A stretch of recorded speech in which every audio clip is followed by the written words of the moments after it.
Para las 5 nos acompaña el profesor Carlos Alberto Puentes Morales.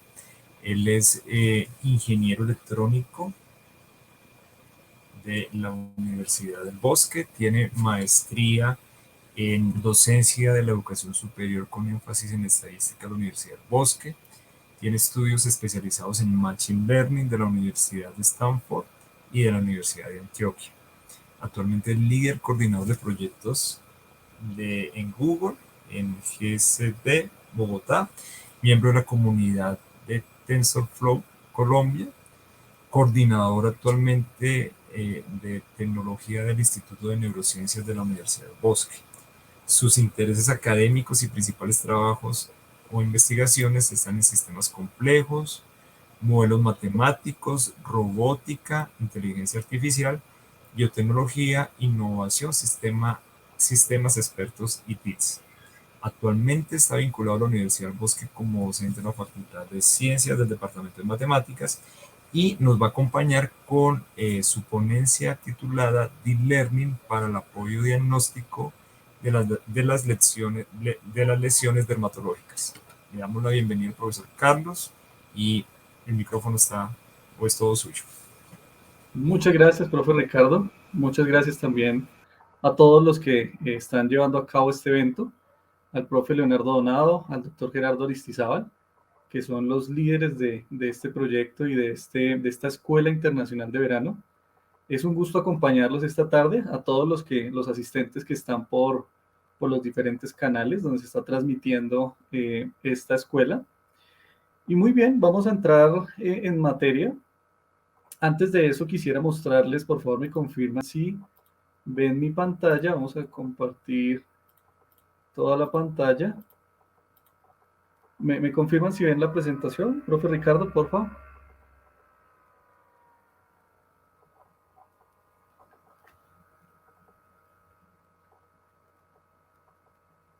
¿Sí están viendo la presentación, profe Ricardo?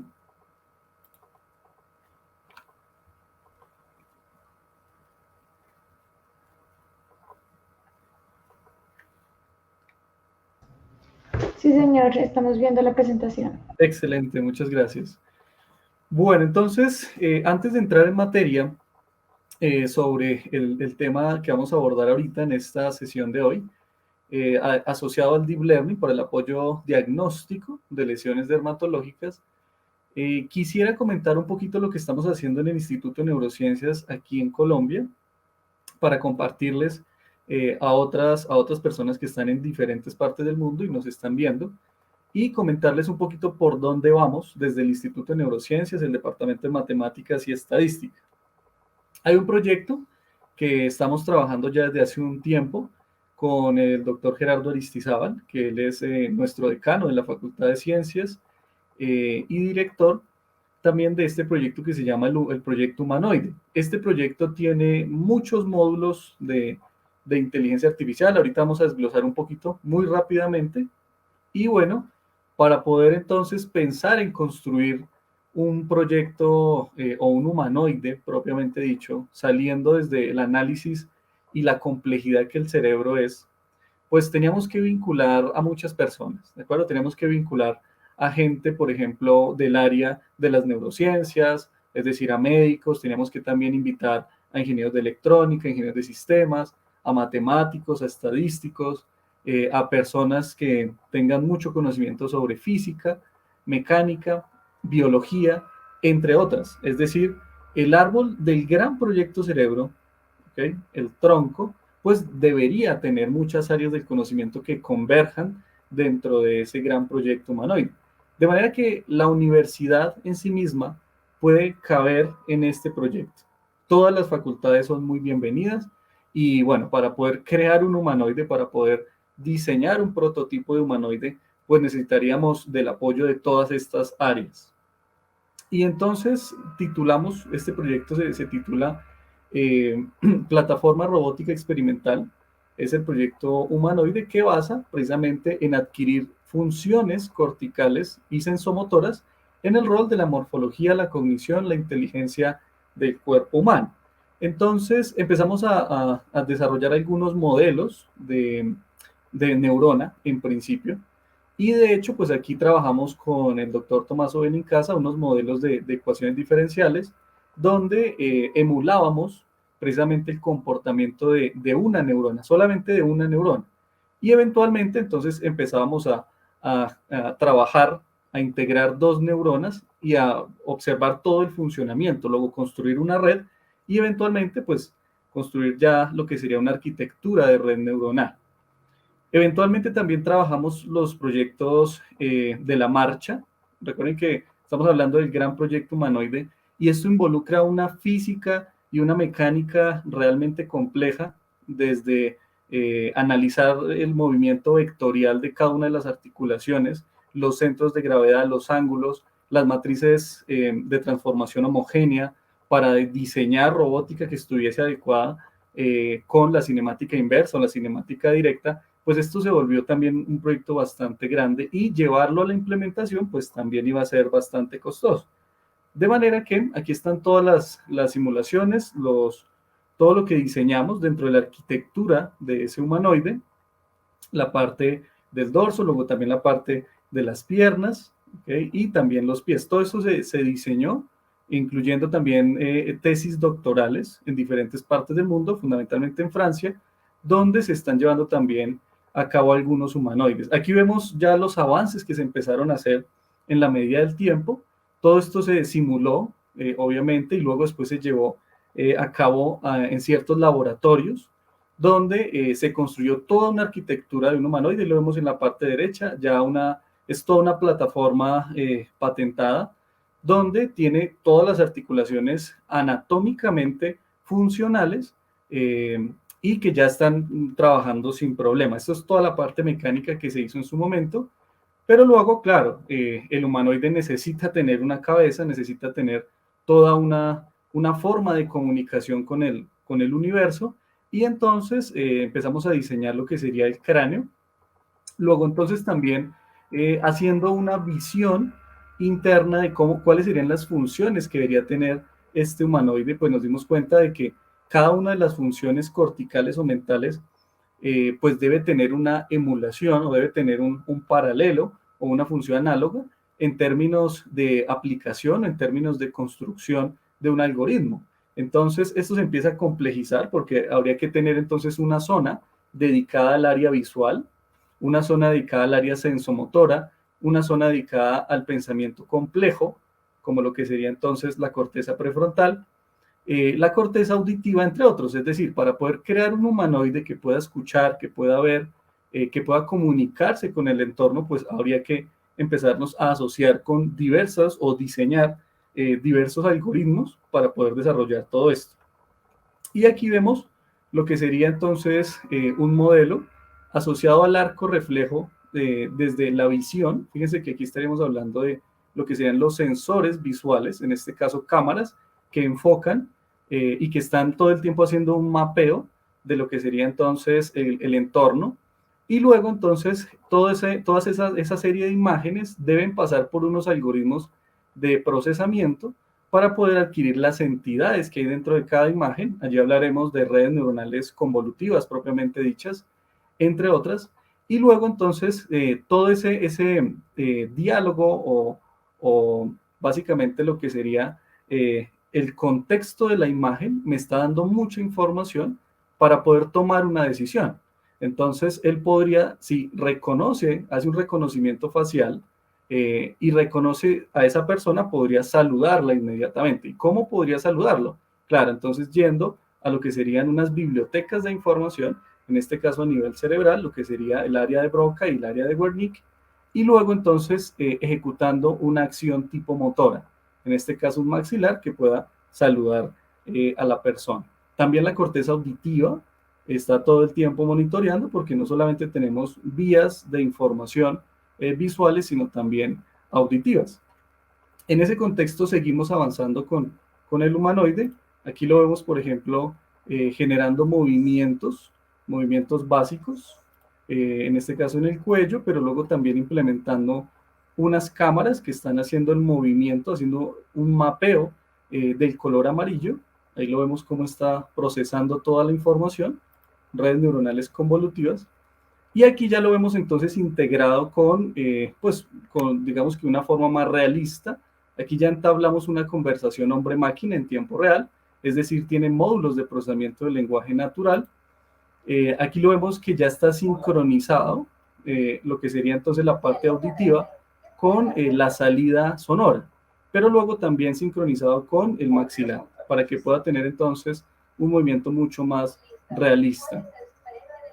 Bueno, va a seguir pasando un poco más rápido. Y bueno, aquí vemos ya una salida motora, es decir, yo le puedo decir al humanoide en tiempo real, recoge tu brazo, y la respuesta es en tiempo inmediato. Inmediatamente apunta hacia el frente, y luego también podríamos decirle extiende tu brazo, solamente diciéndoselo, y él de alguna forma entonces ya procesa toda esa información, luego toma una decisión y ejecuta una salida motora.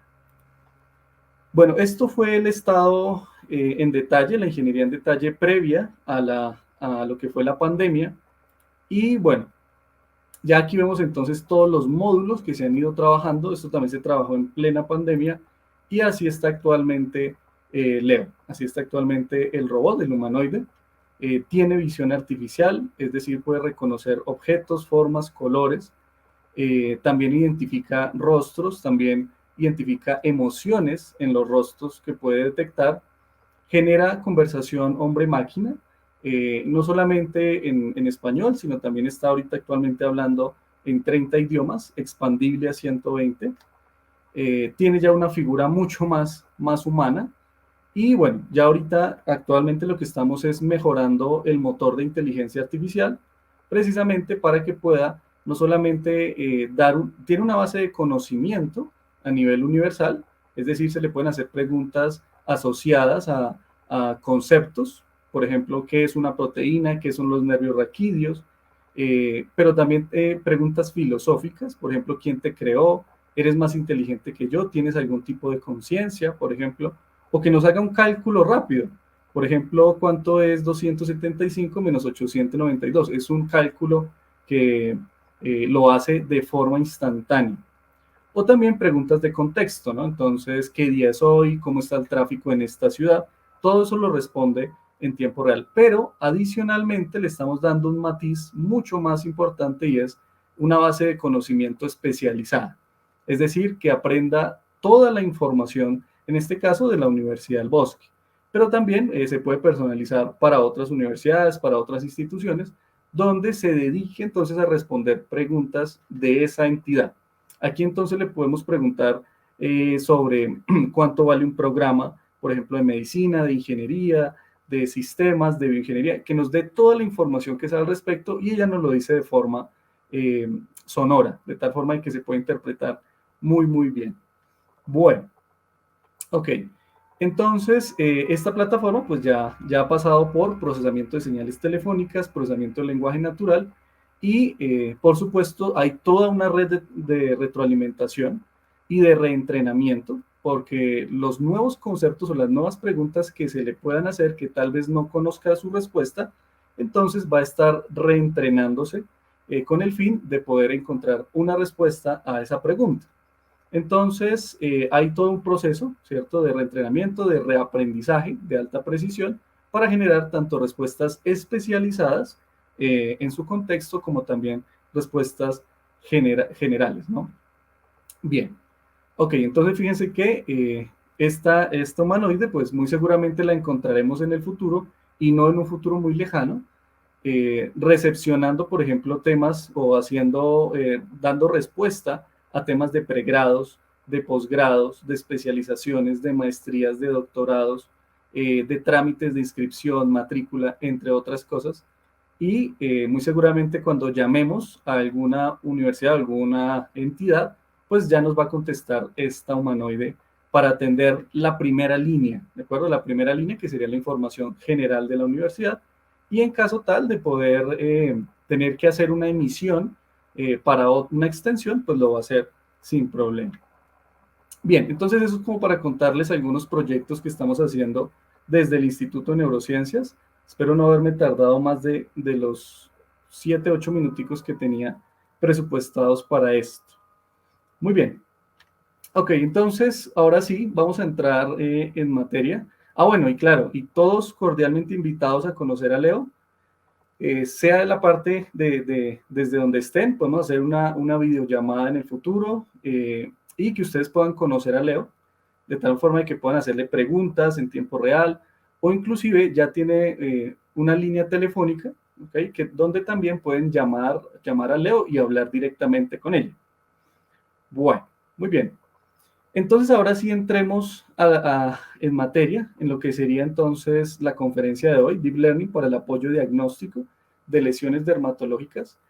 Este proyecto surge porque pensamos que el humanoide no solamente se va a quedar, digamos que de una forma estática, sino que eventualmente se va a mover por una entidad. Es decir, puede moverse, por ejemplo, en una alcaldía, en un hospital, en una universidad, en un banco, puede ser una estructura móvil que esté de alguna forma entregando la información a las personas, pero luego no solamente eso, sino también a través de visión artificial poder dar algún tipo de apoyo diagnóstico, ¿de acuerdo?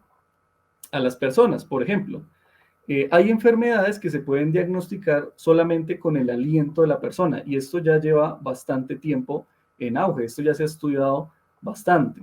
Luego también a nivel visual, si tú puedes tomar, en este caso el humanoide, puede tomar una fotografía de la persona en tiempo real y pudiese observar esta mancha, esta lesión dermatológica, podría entonces insinuarle, ¿cierto? Ir al médico porque como apoyo diagnóstico, la humanoide estaría diciendo que es posible que tenga un carcinoma, un melanoma, un melanocito nevi, es decir, alguna de estas enfermedades dermatológicas que podría realmente ser urgente su atención.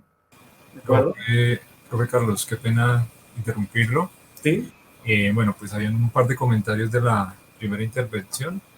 El primero era acerca de, bueno, si el humanoide era un modelo ideal de hombre, era una pregunta, y algunos participantes están comentando que si es posible compartir la presentación o la información. Ok, ok. Bueno, este proyecto, como para responder muy a nivel general, este proyecto sí trabaja con distintas metodologías. Aquí tenemos visión artificial, es decir, que trabajamos con modelos de redes neuronales convolutivas, trabajamos procesamiento del lenguaje natural con redes neuronales recurrentes. Todo el tiempo están preprocesando información y, por supuesto, reentrenándose. Como no solamente lo trabajamos en un idioma, sino lo tenemos alrededor de 30 idiomas, pues entonces tiene que hacer un monitoreo sobre qué texto, bueno, qué palabras está emitiendo el entorno para poder reajustar el idioma, cambiar sus librerías y ejecutar entonces esa nueva librería, dependiendo el lenguaje con el cual está hablando el sujeto. Entonces, sí utiliza diversos módulos, es una integración de diversos módulos a nivel de inteligencia artificial. Entonces, pues tenemos de todo un poco realmente. Tenemos desde regresiones, tenemos clasificaciones, tenemos aprendizaje semisupervisado. Fundamentalmente está trabajando mucho aprendizaje semisupervisado en medio de toda esta arquitectura robótica. Y luego también, no solamente eso vendría a ser toda la parte de software, pero la parte de hardware también hay un elemento muy robusto y es todo lo que sería la arquitectura de hardware, lo que sería la mecánica, lo que sería la automatización, lo que serían los sistemas de control. Por supuesto que todo tenga un enfoque médico, biomédico. Por eso aquí la biomecánica es fundamental. ¿Por qué? Porque no podemos simular una articulación en presencia de un grado patológico. Eso hace un desequilibrio tremendo en las articulaciones. Entonces necesitamos, claro, ahí se integra toda la parte de la biomecánica, la fisiología, para poder entonces tener un humanoide o tener una estructura de humanoide que tenga pues unos centros de gravedad muy bien definidos. Entonces, una integración de diversas áreas de conocimiento. No podría decir que solamente es solamente es software. No, aquí hay hardware, aquí hay mecánica, hidráulica, electrónica, sistemas, mucha medicina y bueno, y otras áreas de conocimiento también. Y en cuanto a la presentación, claro, esto va a quedar también disponible dentro de las memorias que se les va a entregar al final de la escuela, para que ustedes también estén pendientes porque se les va a enviar un comunicado para que puedan acceder a toda la información, ¿de acuerdo? También con esta presentación y las anteriores de todos nuestros colegas. ¿Bien? Ok. Muy bien, entonces vamos a continuar. Vamos bien de tiempo, perfecto. Entonces, este proyecto, como les decía, precisamente radica con el fin de que el humanoide pueda detectar algún tipo de lesión dermatológica en la persona que tiene enfrente y poderle dar un apoyo diagnóstico. No es un diagnóstico total de ninguna forma, es solamente un apoyo, es una sugerencia diagnóstica a nivel de probabilidad. Bien, entonces de aquí quisiera también, como estamos en una escuela que está con un enfoque epidemiológico, entonces lo que hice fue darle un matiz a este proyecto precisamente con el fin de argumentar cómo un clasificador de este tipo puede también ayudar, en este caso, en un problema a nivel mundial epidemiológico como es el COVID-19. Y fíjense que ahí solamente coloqué algunos referentes como para iniciar, pero en diferentes partes del mundo se está estudiando algo muy importante y son las lesiones cutáneas que existen como un cuarto síntoma del COVID-19. Ya sabemos bien cuáles son los primeros tres síntomas, ¿no? Arrancamos pues obviamente con un malestar general, el segundo es una pérdida precisamente del gusto y un tercer síntoma es la pérdida del olfato, ¿ok? Luego, como un cuarto síntoma, ya se está estudiando a nivel mundial que están apareciendo lesiones cutáneas, de tal forma de que esto también se está viendo como uno de los síntomas del COVID-19, ¿de acuerdo? Es posible que hayan personas que no tengan ninguno de los tres síntomas anteriores, pero en algunos se está manifestando que tienen COVID-19 con un tipo de lesión dermatológica en diferentes partes del cuerpo. De tal forma de que generar un clasificador, desarrollar un clasificador que permita de forma inmediata, de forma instantánea, poder entonces clasificar precisamente una imagen dermatológica como un tipo de lesión y qué tipo de lesión, con qué nivel de probabilidad se está dando que es una lesión de cierto tipo, pues va a ser una herramienta de mucha ayuda. Con ese fin, fíjense que aquí estamos dando algunos datos.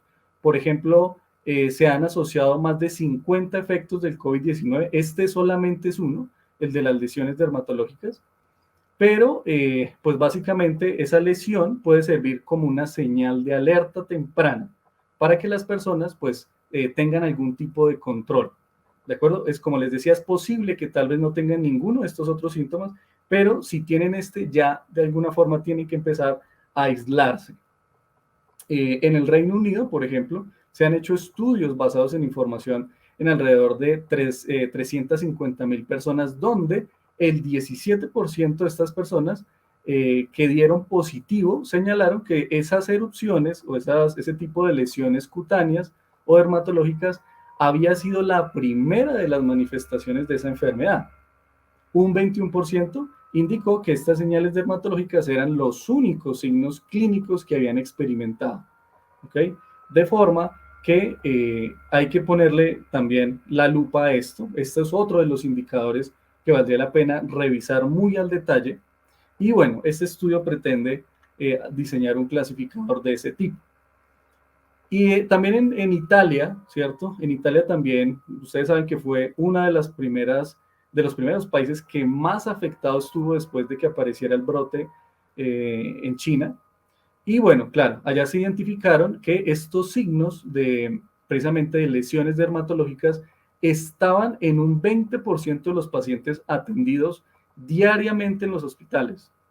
Y allá, pues ahí vemos en esta imagen las lesiones que iban apareciendo, ¿de acuerdo? Entonces también era un síntoma que vale la pena ir estudiando. En Brasil, por ejemplo, también se ha dado, ¿cierto? La Sociedad Brasileña de Dermatología precisamente afirmaba que ese tipo de lesiones también podrían entonces estar asociadas con el COVID-19. Y aquí en Colombia, este gráfico que vemos aquí a la derecha, la asociación, en este caso, perdón, la institución de cáncer, en este caso del Instituto Nacional de Cancerología aquí en Colombia, también está mostrando unas cifras que en principio, fíjense que realmente vienen siendo mínimas, pero que ya se están empezando a notar, ¿de acuerdo? Ahí vemos que los porcentajes van en aumento y que esto vale la pena también revisarlo muy al detalle. Entonces, ante todo este panorama, ante todo pues esta condición que estamos viviendo actualmente, que nos mantiene aislados todavía, pues el objetivo de esta investigación es crear una herramienta en línea, una herramienta que sea consultable por cualquier persona, por cualquier médico, cualquier psicólogo, cualquier técnico, cualquier persona asociada a la salud, ¿ok? Que de alguna forma pues pueda generar una herramienta diagnóstica, en este caso los 3 diagnósticos de mayor probabilidad para determinada lesión en la piel.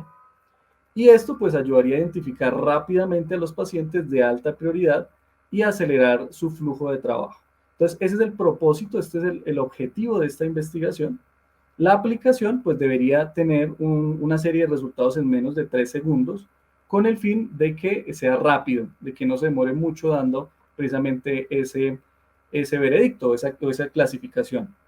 Y luego entonces también para asegurar la privacidad de las imágenes y pues también de los sujetos experimentales, la idea es que esas imágenes deban ser procesadas, analizadas de forma local.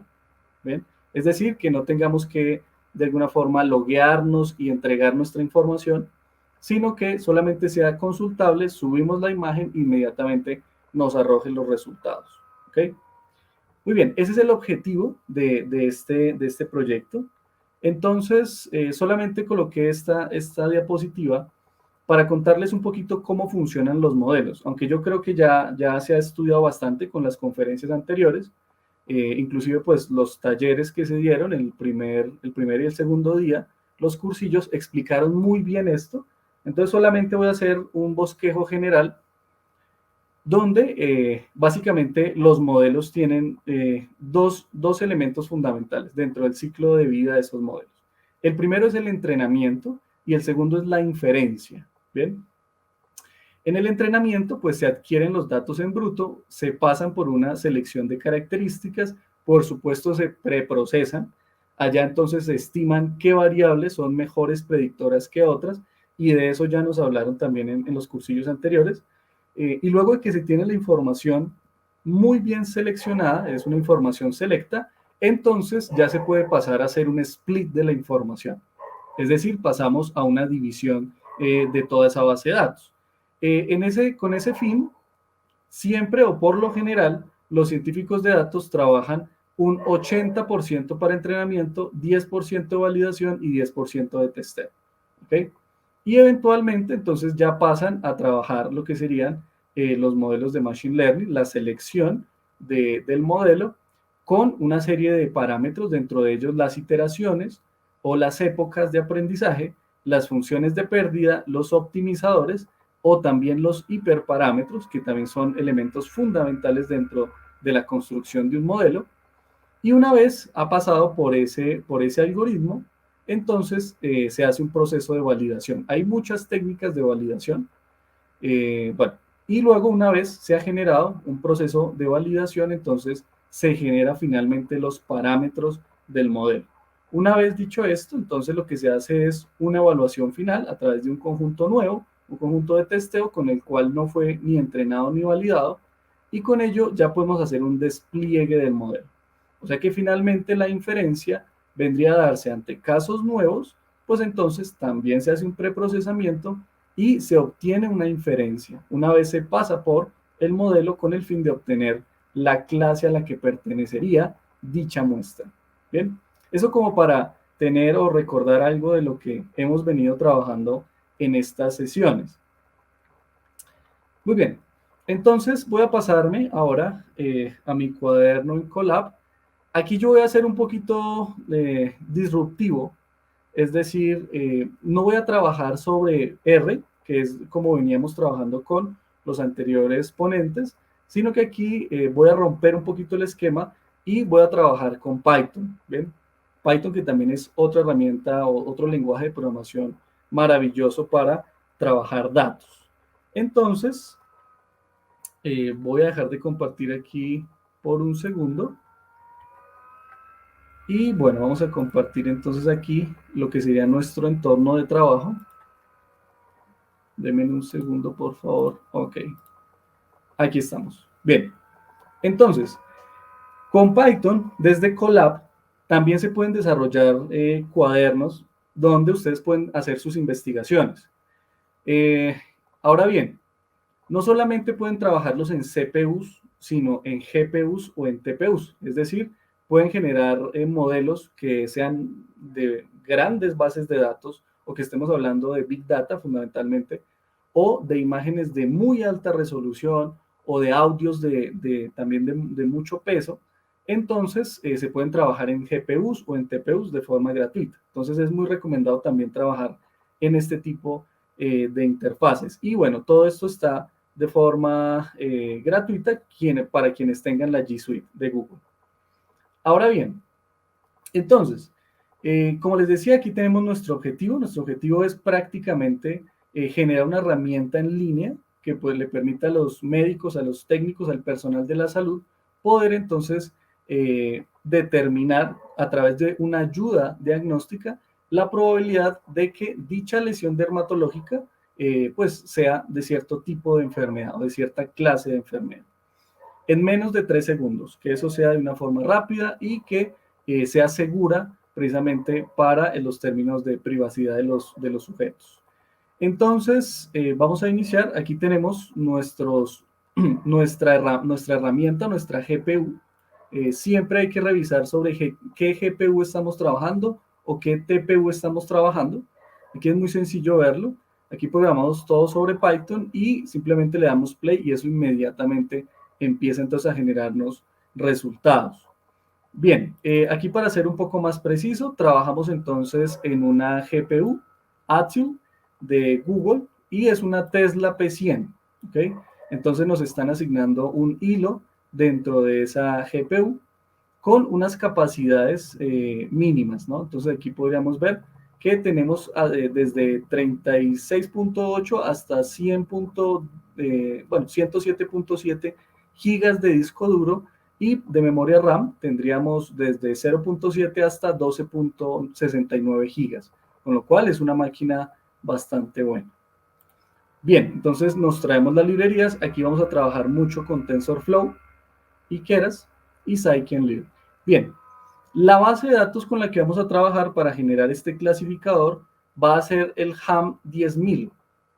El HAM 10.000 es una librería que liberó Harvard precisamente con más de 10.000 imágenes de lesiones dermatológicas. Es una colección larga de imágenes asociadas precisamente a lesiones dermatológicas. Entonces, es muy recomendado. Ellos sacaron un paper para que lo puedan revisar mucho más al detalle. ¿Y cómo están distribuidas esas imágenes? Entonces, aquí tendríamos la clase nevos o melanocito nevi, que son neoplastias benignas. ¿Okay? ¿Cuántas imágenes tenemos de esa clase? Tenemos alrededor de 6.705 imágenes. ¿De acuerdo? Ahorita vamos a mirar algunas de ellas, ahorita chequearemos algunas de ellas porque precisamente vamos a probar el modelo en tiempo real. Entonces, ya ahorita miramos un poquito al respecto. También tenemos 1.113 imágenes de melanoma, que ya sabemos que es una neoplastia maligna, ¿ok? Y que, bueno, puede aparecer también en diferentes partes del cuerpo.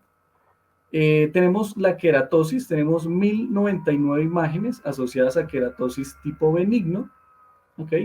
Y también tenemos carcinoma vasocelular, tenemos alrededor de 514 imágenes, ¿ok? Ese es un tipo, es una variante, ¿no? De tipo común del cáncer en la piel epitelial, que también es importante revisar, ¿ok? No todo tipo de lesión que nos aparece en alguna parte del cuerpo, pues es precisamente saludable, ¿no?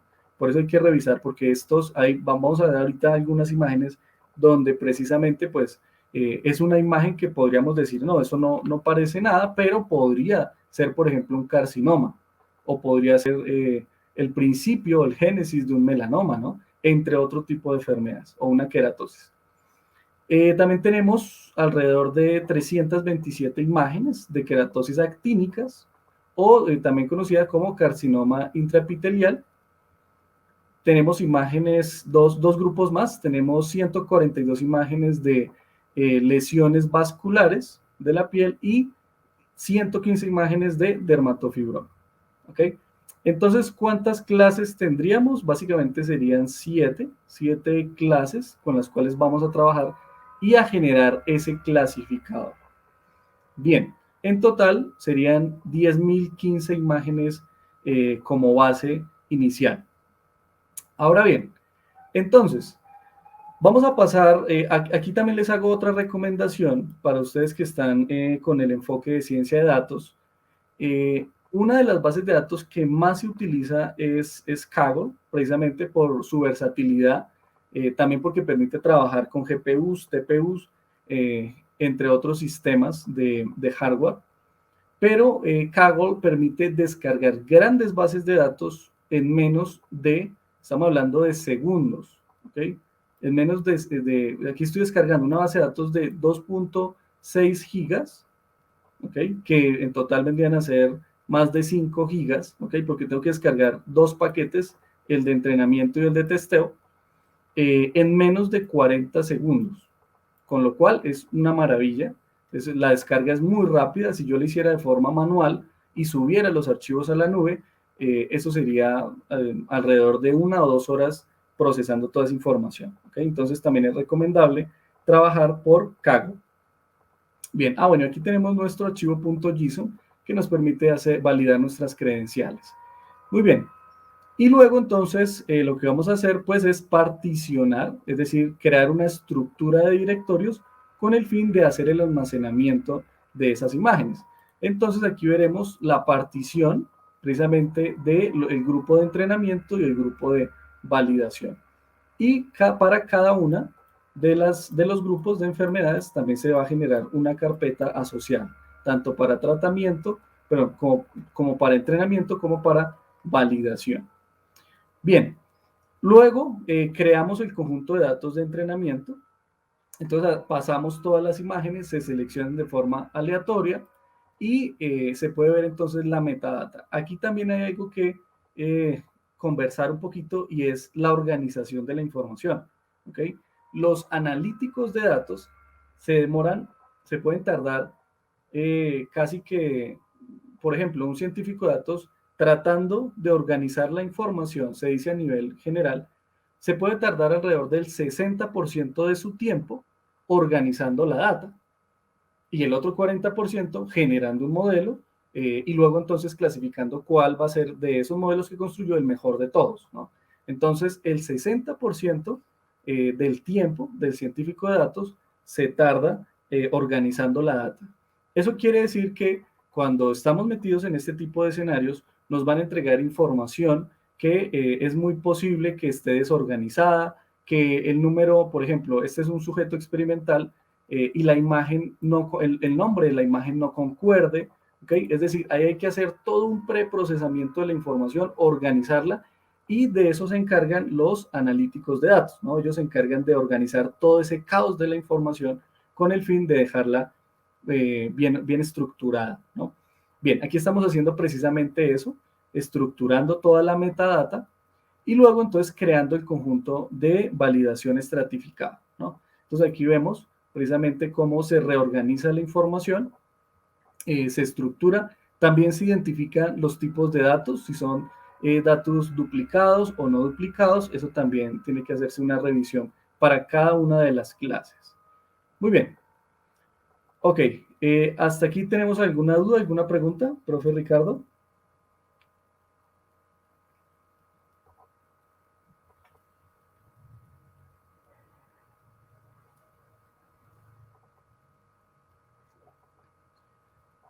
Ok, bien. Listo, entonces, una vez ya hemos hecho todo ese preprocesamiento de la información, inclusive estamos aquí creando los conjuntos de entrenamiento, precisamente organizando toda esa información. Vamos entonces A pasarlo, hay que analizar algo muy importante que también se habló en sesiones anteriores, y es el tema del balanceo de las clases. ¿Por qué hay que balancear clases, no? ¿Por qué tendríamos que balancear clases? Bueno, porque como también vimos, es posible de que nuestro modelo quede sobreajustado, ¿no? O que sea altamente sensible para una clase y no para las demás. ¿Bien? Por ejemplo, es posible de que yo tenga... Carlos, Sí, sí, profe sí, Ricardo. sí, sí tenemos una pregunta, Sí. un poco demorado, perdón. La pregunta es la siguiente: ¿las imágenes de las lesiones van de la mano con los otros signos o síntomas del COVID?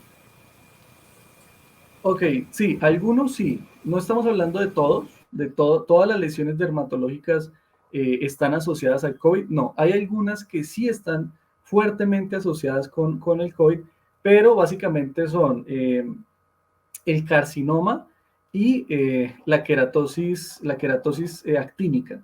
Son los dos tipos de enfermedades que más tienden a estar asociados. No en su totalidad, pero sí tienden a estar asociados. El resto de posibles diagnósticos de lesiones dermatológicas no están altamente asociados. Pero sí, ya con eso podríamos pensar en que construir un clasificador que nos haga una muy buena filtración y luego diagnóstico de ese tipo de imágenes dermatológicas que se enfoquen con esos dos tipos de enfermedades, pues van a ser casi que herramientas vitales para detectar si tenemos o no tenemos COVID, ¿ok? Por lo menos como ayuda diagnóstica, ¿no? Porque sí están asociadas en alguna medida con el tener entonces el COVID-19. Bien, listo, entonces, bueno, les estaba comentando que por qué necesitamos balancear datos, entonces dijimos que es con el fin de que el modelo no sea altamente sensible a una clase que a las demás. Es posible que yo tenga bases de datos donde haya de una clase, por ejemplo, de 5.000 imágenes, 2.000 imágenes sean de una sola clase, mientras que de las otras 4 clases que estemos hablando, se distribuyan las otras 3.000 imágenes. Por ejemplo, 500, 500, 500, 500 y la última sea 800 o 900. ¿Bien? Hay una diferencia muy grande con una clase que es la que tiene 2.000. De entrada, eso ya va a hacer que el modelo o la red neuronal, en este caso como estamos hablando en términos de deep learning, va a hacer que sea sensible a dicha clase, ¿de acuerdo? Con lo cual, lo que pretendemos con el balanceo de clases es tratar de eliminar ese sesgo por cantidad de imágenes. Entonces, hay muchas formas de desarrollar precisamente ese balanceo de clases. Una de ellas, como vimos también en sesiones anteriores, trabajaron con el remuestreo, ¿okay? Con el sobremuestreo, el submuestreo, entre otros. Aquí vamos a trabajar para imágenes lo que sería entonces el augmentation image, que es una técnica que también permitiría hacer un balanceo de clases. Ese augmentation image, bueno, aquí está todo el algoritmo asociado al respecto para crear entonces alrededor de 6.000 muestras para cada una de las clases. Aquí vamos a verlo. Miren cómo se balancea ya entonces casi que en la medida de lo posible a todas las clases, a las 7 clases en total, después de que teníamos, fíjense cómo estaba anteriormente distribuido, ¿no? Entonces el desfase a nivel de clases pues era bastante alto. Miren cómo estaba distribuido previamente. Bien, entonces una vez se hace un balanceo de clases, inclusive aquí mostramos cómo se visualizan 50 de esas imágenes que han pasado por un augmentation image. Entonces, fíjense cómo empieza a hacer todo ese procesado para nivelar o balancear las clases. Bien, entonces aquí vemos imágenes de diferentes lesiones, ¿no? Entonces tenemos carcinoma, melanoma, el distinto melanocito nevi, entre otros, y cómo entonces lo que hace es a través de técnicas de giros de imágenes o procesado de imágenes, entonces cambia la orientación de dicha imagen y eso se vuelve otra muestra. ¿Por qué? Porque digamos que se podría hacer eso dentro de un contexto médico. Porque hay un caso muy particular, siempre me gusta colocar el ejemplo, y es qué sucede cuando yo voy, por ejemplo, a que me hagan una radiografía de tórax, o bueno, a nivel pulmonar, ¿cierto? para diagnosticar si tengo COVID o no tengo COVID, ¿no? Que es una de las formas también de poderlo diagnosticar. No importa si yo me muevo 5 graditos más de lo que me ajustaron en principio para hacerme la radiografía, o 10 grados más o 7 grados más, ¿no? No importa, el diagnóstico va a ser el mismo, ¿de acuerdo? Aquí sucede lo mismo. Entonces, así yo tenga imágenes, ¿cierto? Yo podría generar una nueva muestra, ¿bien? Así yo cambie el grado de la imagen, el diagnóstico también va a ser el mismo. Entonces, es una muestra que estamos recreando, es una nueva muestra que va a permitir entonces llegar a un balanceo de clases, ¿bien? Una vez ya tengamos entonces las clases balanceadas, ya podríamos pasar entonces a hacer toda la configuración de los generadores. Aquí vamos a tener entonces las imágenes asociadas, la cantidad de Carlos, imágenes que se generan. Sí, señor. bueno, Carlos, tengo un par de preguntas antes de que sigas. Bueno, la primera es, uno, ¿qué significa que los datos estén sobreajustados? Primera pregunta. Y la segunda, una pregunta muy interesante, dice que el diagnóstico solo se basa en las imágenes o también hay otros síntomas. Esta pregunta la hacen, Teresa, dice que en caso de que dos o más imágenes sean muy similares a la que se analiza, ¿sí? Entonces, si hay algún otro tipo de criterios aparte de la imagen. Perfecto, muy bien. Esa pregunta está genial porque se pretende que obviamente este es solamente una aproximación finalmente a un diagnóstico generalizado, porque precisamente como se titula la conferencia, pues es un apoyo diagnóstico.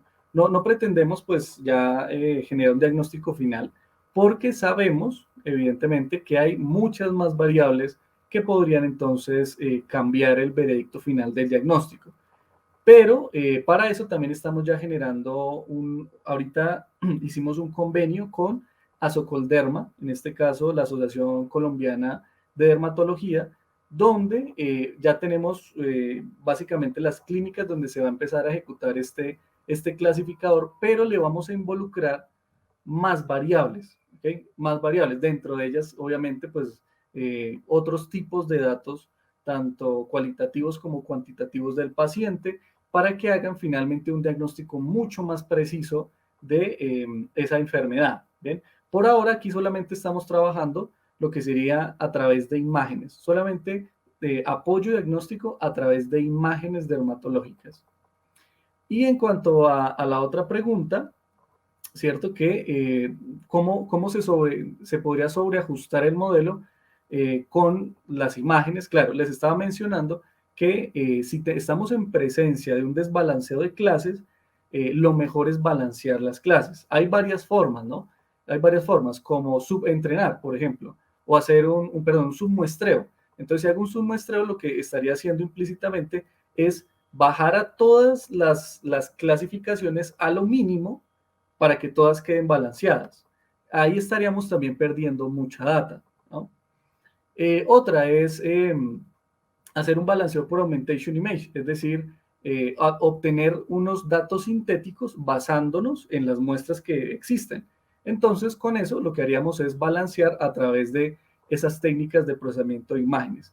Todo esto se hace con el fin de que se disminuya el tema del overfitting, ¿cierto? O de un sesgo alto dentro del modelo, ¿ok? Entonces, todo esto se hace precisamente para prevenir que no caigamos en un overfitting, ¿ok? Bueno, muy bien. Ok, continuemos. Entonces, aquí, una vez ya hemos pasado por todo ese preprocesamiento de imágenes, vamos a trabajar con una arquitectura. De hecho, esto es aprendizaje por transferencia o transfer learning, donde vamos a traernos una arquitectura. Obviamente vamos a generar unas modificaciones, pero vamos a traernos una arquitectura que se llama MobileNet, ¿ok? Hay muchas otras arquitecturas como ResNet, BGGNet, InceptionNet, versión 1, 2, 3, bueno, entre otras, hay una cantidad de arquitecturas que van a permitir entonces no arrancar un modelo desde cero, pero sí está disponible para reajustar sus parámetros, reajustar las tasas de aprendizaje, la sensibilidad en ciertas clases, o sea, todo eso se puede reajustar y con eso entonces podemos parametrizar nuestro modelo en función a nuestra investigación. Entonces, para eso nos sirve básicamente el Transfer Learning. Y con ello aquí estamos trayéndonos entonces la arquitectura de una MobileNet, donde aquí está el resumen de toda esa red. Básicamente tiene 93 capas, tanto de redes convolutivas como de pooling y de convolución. En total, 93 capas. Y al final se conecta con una red densamente conexa. ¿Ven? Entonces le pasamos una red densamente conexa con el fin de generar el clasificador. Bien, aquí entonces cambiamos elementos de la arquitectura de dicha topología. Y luego entonces lo que hacemos, fíjense que también es trabajar, esta es otra técnica muy recomendada para evitar el sobreajuste, también el dropout, ¿ok? Dropout, y aquí ya el científico de datos define cuál es el porcentaje del dropout.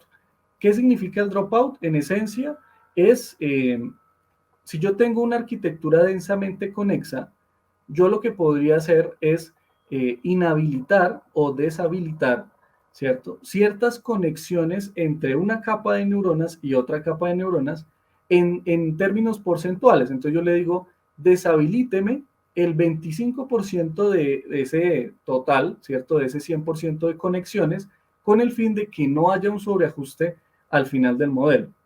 Estos son métodos también para evitar el overfitting y son métodos no matemáticos, ¿no? Simplemente deshabilita conexiones de forma aleatoria en una primer muestra o en una primera iteración, y en una siguiente iteración deshabilita otra vez el 25%, pero aleatoriamente, ¿ok? Y sigue entrenando y sigue entrenando. Si tengo las 10.000 muestras, entonces 10.000 veces se va a ir entrenando hasta llegar al clasificador final. Son técnicas no matemáticas precisamente también para evitar el overfitting. Hay otras técnicas matemáticas, ¿no? Dentro de ellas la regularización, dependiendo si es una regularización tipo Ridge, lazo, red elástica, entre otros. Bien. Carlos, ¿Sí, señor? una nueva pregunta. La pregunta es esta: ¿cómo se generarían los datos sintéticos? Nos pregunta Raúl Estefano. Ok, perfecto. Los datos sintéticos los generamos aquí. Entonces aquí estamos construyendo los generadores precisamente ¿de quién? De las imágenes. Entonces estamos, una vez ya hemos generado aquí lo que sería la augmentation image, que precisamente estábamos comentando ahorita un poquito al respecto. ¿Cómo yo puedo recrear imágenes? Pues básicamente lo que yo hago es utilizar las que existen y empiezo a ajustar parámetros, es decir, vamos a cambiar el grado de esa imagen. Por ejemplo, si esa imagen está, esta es la imagen original, entonces vamos a girarla 20 grados, ¿ok? Y ya tienes una nueva imagen que también tiene el mismo diagnóstico y que está disponible también para ser entrenada. Otras formas, por ejemplo, aplicándole filtros. Entonces yo le puedo aplicar un filtro, un pasa bajo, un pasa alto, por ejemplo, para que brillen más ciertos colores o brillen menos ciertos colores, y con eso ya tengo otra imagen que también tiene el mismo diagnóstico y que está disponible para entrenamiento. O sea, técnicas hay bastantes para trabajar lo que sería las imágenes y cómo entonces puedes recrear o obtener nuevas muestras para balancear tu dataset. Bien, ok, bueno.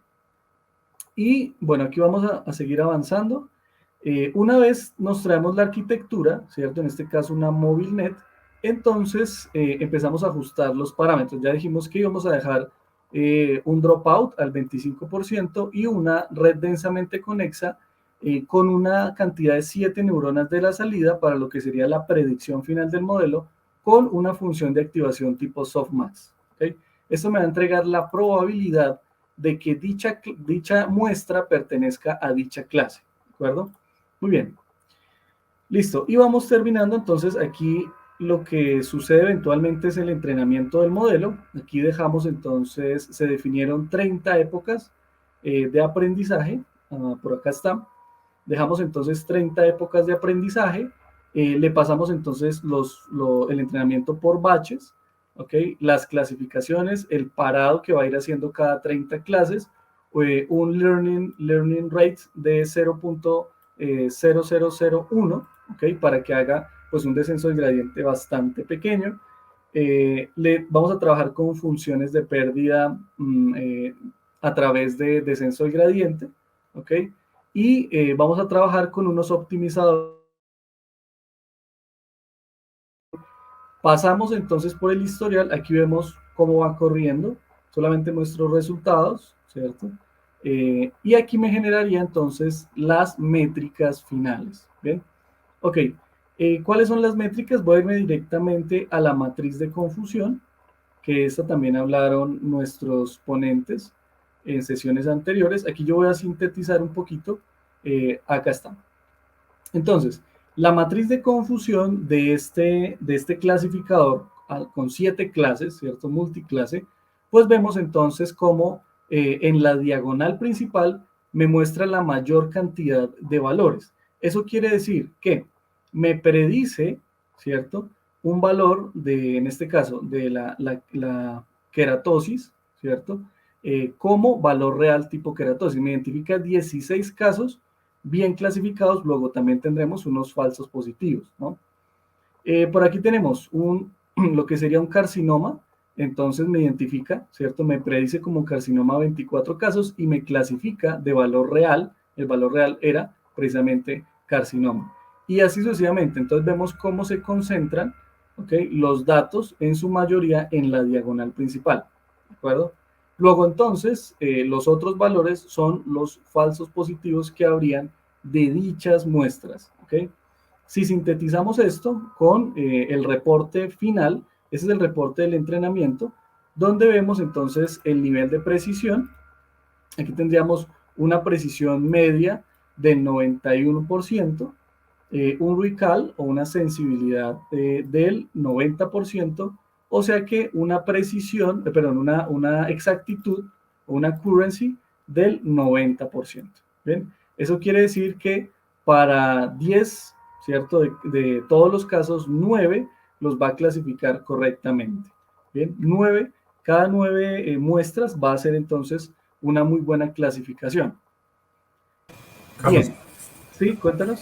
bien, una nueva pregunta y un anuncio. Bueno, la pregunta es, ¿por qué se escoge la desconexión de ciertos sensores y no una técnica matemática? Tal vez esto es que porque el costo de programación es menor. Esa es la pregunta y para recordarte que quedan más o menos 7 minutos. ¿Listo? Perfecto. Gracias, profe Ricardo. Sí, ya vamos a pasar a la demostración y con eso terminaríamos. Eh, ¿Por qué escogemos un dropout? Dropout es una técnica no matemática precisamente para evitar el overfitting. Es simplemente eliminar o deshabilitar ciertas conexiones por capas con el fin de pues, no caer en un sobreentrenamiento del modelo finalmente. También se pueden escoger otras técnicas, o sea, no solamente hay un dropout, sino también otras técnicas, como les comentaba, como puede ser el balanceo de clases, es una técnica que sirve precisamente para eso. Los esquemas de inicialización de los pesos, también hay muchos esquemas de inicialización, como Glorot, como HE, entre otros. También las funciones por neurona, ¿ok? Es decir, cada neurona tiene una función de activación. Y no siempre la sigmoide, que es la que convencionalmente todo el mundo trabaja, es la mejor. Hemos visto y hay artículos y papers de investigación donde dicen precisamente que la ReLU es una función de activación muy, muy buena para trabajar y evita lo que sería la muerte neuronal, ¿no? Estamos hablando en Deep Learning, en temas de red neuronal, entonces es posible también que estemos en presencia o del desvanecimiento del gradiente o de la explosión del gradiente. Eso significa que hay un desborde al final en esa función de pérdida y de encontrar los mínimos, ¿no? Básicamente el descenso del gradiente. Entonces, ¿cómo evitamos todo eso? A través de una muy buena o digamos que una función de activación menos problemática, pero también de unos buenos esquemas de inicialización y asimismo unos datos balanceados con el fin de minimizar lo que sería entonces el sobreentrenamiento. También está el dropout y también hay otras técnicas estadísticas también bien interesantes para evitar el overfitting. Bueno, y con esto entonces vamos terminando. Ya aquí finalmente lo que les muestro es cómo se generarían el GS de TensorFlow, finalmente para poder pasar esto a una aplicación. Aquí la voy a mostrar en pantalla. Entonces, fíjense que aquí vemos, esto es un servicio web. ¿Sí, sí la están viendo? Creo que no. Vamos a ver, denme un segundo. Ok, creo que ahora sí ya se ve. Bien, este es un servidor, es decir, esto es una página web que está al alcance de todos. Pueden subir la lesión dermatológica asociada y aquí en tiempo real me va a mostrar cuál es la probabilidad de que pertenezca a dicha enfermedad. Esa imagen que yo subo, cuál es la probabilidad de que pertenezca a dicha enfermedad. Entonces aquí vemos que esta imagen, ¿cierto? Tiene pues un 96% de probabilidad de que sea melanocito nevi, ¿ok? Vamos a subir una nueva imagen. Es tan sencillo, es una interfaz tan sencilla que con un clic ya me permite entonces subir una imagen. Esto es dermatofibroma, ¿ok? Y ahí lo vemos. Entonces hacemos un enfoque de la imagen y me dice aquí en tiempo real, me calcula, aquí de fondo está corriendo la arquitectura de la red neuronal y me entrega entonces la información resultante. Entonces me dice que hay un 99% de probabilidad de que dicha imagen sea un dermatofibroma, ¿de acuerdo? Vamos a subir, por ejemplo, un melanoma. Subamos un melanoma, es tan sencillo como darle clic y traerse una imagen. En este caso me va a traer esta imagen. Ok, ahí estaría entonces la imagen, ¿de acuerdo? Tomada desde, puede ser desde el celular, ¿ok? Porque esto es una página web, entonces desde el celular también se puede entrar y ejecutar. Y es tan sencillo como subir la imagen, puede tomarla usted del celular y obviamente pues con la mejor resolución posible y la sube aquí al servidor. Bueno, esto es una página web muy sencillita donde le va a entregar, y aquí le dice que eso es un 96%, tiene un 96% de probabilidad de que sea melanocito nevi. Vamos a traer una última, por ejemplo, esta, que es melanoma, que es un tipo de cáncer que tiene que ser tratado ya, ¿ok? Donde aquí me está diciendo listo, entonces se sube la imagen y me dice, me entrega los resultados. Esta es una imagen de melanoma al 99%. Luego también me entrega los otros porcentajes, ¿no? De las otras posibles enfermedades, pero obviamente son mucho más inferiores, ¿de acuerdo? Muy bien. Entonces, con eso cierro, profe Ricardo. Esto vendría a ser entonces el analizador de lesiones en la piel con las imágenes asociadas a precisamente lesiones de tipo cutáneo y que bueno, que ya está como servicio, que ya está en producción y que cualquier persona podría entrar a utilizar como servicio.